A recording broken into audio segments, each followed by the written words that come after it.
వచ్చేసి రాజ్యలక్ష్మిలో ఉండేవాళ్ళం మమ్మల్ని భాస్కరాలో మార్చారు. మా పర్మిషన్ అనేది మాకు లేదు. ఎందుకు మారుస్తున్నారో తెలియదు. కనీసం మార్చిన విషయం మాకు చెప్పలేదు. చెప్పకపోగా మాకు గ్యాస్ డెలివరీ లేదు. మేము బుక్ చేసి 4 రోజులైనా కూడా ఇంతవరకు మాకు గ్యాస్ బండలు రావట్లేదు.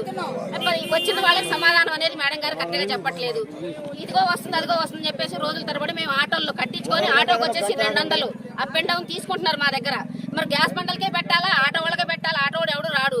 ఎవరు డ్యూటీలు మొగోళ్ళు తెస్తే కానీ ఆడోళ్ళు తెచ్చుకునే ఉండిచ్చే పరిస్థితి. మొగోళ్ళు పని మానుకుంటే గ్యాస్ బండలు రావు.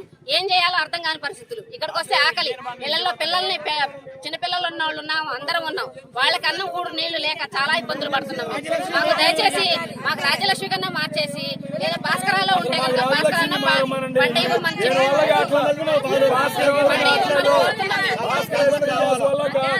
చాలా చాలా ఇబ్బంది పడుతున్నాం మేము. ఈ ఇబ్బందులు అనేది పిల్లలతో సహా. ఎందుకంటే వేరే గ్యాస్ ఉండితే లేదు. అలానే పుల్లలు కూడా లేవు ఎవరికి.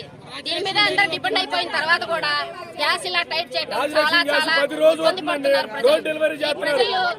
ఇబ్బంది గుర్తించి ప్రభుత్వం మాకు అందరికీ గ్యాస్ సదుపాయం కల్పించాలని కోరుకుంటున్నామండి.